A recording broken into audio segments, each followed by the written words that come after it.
शासन से प्राप्त निर्देशों के क्रम में आज दिनांक 7 मई 2025 को जिलाधिकारी रामपुर एवं पुलिस अधीक्षक रामपुर की उपस्थिति में अग्निशमन विभाग, स्वास्थ्य विभाग, वन विभाग, पुलिस प्रशासन द्वारा विभिन्न विद्यालयों के छात्रों एवं 23 यूपी बटालियन एनसीसी कैडेट के साथ दयावती मोदी अकादमी जनपद रामपुर में मॉक ड्रिल संपन्न कराई गई, जिसका उद्देश्य आपदा या हवाई हमले जैसी परिस्थितियों में सुरक्षित रहने के उपायों की जानकारी आमजन को सचेत, आत्मनिर्भर व मानसिक रूप से तैयार करना, सुरक्षा एवं आपात प्रबंधन तंत्र की तत्परता प्रभावशीलता का मूल्यांकन करना है।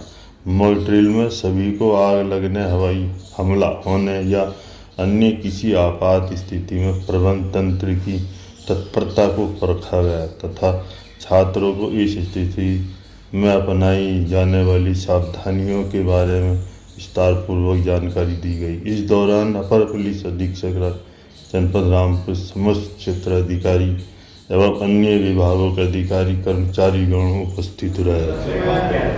ब्लैकआउट्स के बारे में है, जैसे मान लीजिए कि आपको ये निर्देश मिलता है, आपके घर में आपके फैमिलीज को भी बताना है कि ब्लैकआउट्स अगर होगा तो क्या करना है। निर्देश मिलेंगे कि सारे जगह की लाइट्स ऑफ करनी है। लाइट्स ऑफ करने का मतलब है कि सारी लाइट्स ऑफ करना है, इंक्लूडिंग आपके मोबाइल की जो स्क्रीन की लाइट है उसको भी ऑफ करना। आपके घर में लैपटॉप चल रहे हैं, उन लैपटॉप को ऑफ करना, टीवी चल रही ऑफ करना, खिड़कियों पे बड़े मोटे पर्दे डालना और सारी लाइट्स की एक्टिविटीज को पूरी बंद करना। आप कहीं जा रहे हैं, रास्ते में हैं और ब्लैकआउट्स के निर्देश मिलते हैं तो आपको अपनी गाड़ियों की लाइट्स भी ऑफ करनी है, ठीक है।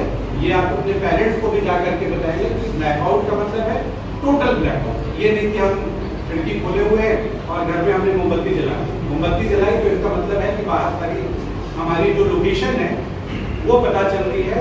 अगर कोई हवा में आप सोच सकते हैं कि अगर कोई फाइटर जेट ऊपर है और वो नीचे देख रहा है, अगर उसको लाइट्स नहीं दिख रही है तो उसको कुछ नहीं है, नीचे कुछ भी नहीं दिखेगा, कुछ पता नहीं। और एक छोटी जलती हुई लाइट भी वो बहुत ही उनके लिए एक पिन पॉइंट करने का लोकेशन जगह मिलती है। तो इसलिए आपको जब ब्लैकआउट्स होगा तो total blackouts, either your mobile nor your laptops, lights, कोई भी किसी भी तरह से की लाइट का जो सोर्स है उसको बंद करना, ठीक है। मैं सर से अनुरोध करूँगा कि जानकारी होगी हुई कि मॉक ड्रिल होने वाला है। मॉक ड्रिल क्यों किया जाता है, कब किया जाता है, उसका उद्देश्य क्या है, इन चीजों की जानकारी हमें होनी चाहिए। एक बार हम लोगों ने यहाँ डिजास्टर मैनेजमेंट का किया था, हम लोग काफी स्कूल में आए, लास्ट ईयर हम लोगों ने किया। मॉक ड्रिल बेसिकली हमारी अपनी तैयारियों का जायजा लेने की जरूरत है। हम कितने तैयार, परिस्थितियां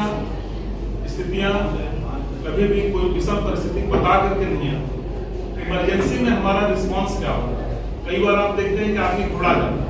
अभी हम लोग यहाँ जा रहे थे, उसमें सिर्फ 1 सेकेंड रहा तो हमारी एक्सरसाइज चल रही थी, कुछ लोगों को लेकर के हमारे फायर वाले जा रहे थे। लेकिन चूंकि हमारा पहले से कोई कार्यक्रम या तो उनको नहीं जानकारी थी कि हम इधर आ रहे हैं, या आपको नहीं जानकारी थी कि हम लोग आ रहे हैं, 1 सेकेंड के लिए आपको लगा कि हमें ये लगा कि हमको कहाँ जाना है, आपको लगा कि आप कहाँ जाएंगे। इसी नाते हम लोग मॉक ड्रिल करते हैं। मॉक ड्रिल बेसिकली हमारी तैयारियों के लिए होता है। अब आपदा कितनी प्रकार की हो सकती है, भूकंप है, बाढ़ है, एक्सीडेंट्स हो सकते हैं, बड़ा मेजर एक्सीडेंट हो गया, आगजनी हो गया, न्यूक्लियर अटैक, केमिकल अटैक, तरह तरह की। इस समय चूंकि आप सारे लोग जान रहे हैं कि एक स्तर पर जो आज रात में कार्रवाई हुई, आप सभी लोगों को पता है हमारी सेना ने कार्रवाई की।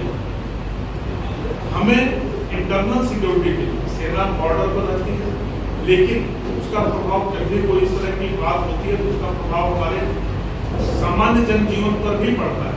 जाने आने का रास्ता भी है, सेना के लोग इधर से ही जाएंगे। अगर मान लीजिए मोबाइल रोड से जाना है तो हमारा रास्ता यहीं से, इधर से जाएंगे, ट्रेन से जाना है तब जा रहे हैं।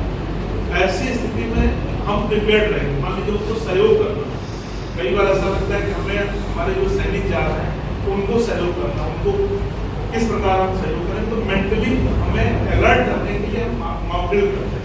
आज आपने फायर किया, बाकी चीज़ों का ब्लैकआउट के बारे में हमारे डिस्कस के साथ बता दिया। आप लोग जो जिन लोगों के पास मोबाइल से आज पेपर पढ़े होंगे सब लोगों को पता चलता है कि क्या सिचुएशन चल रही है।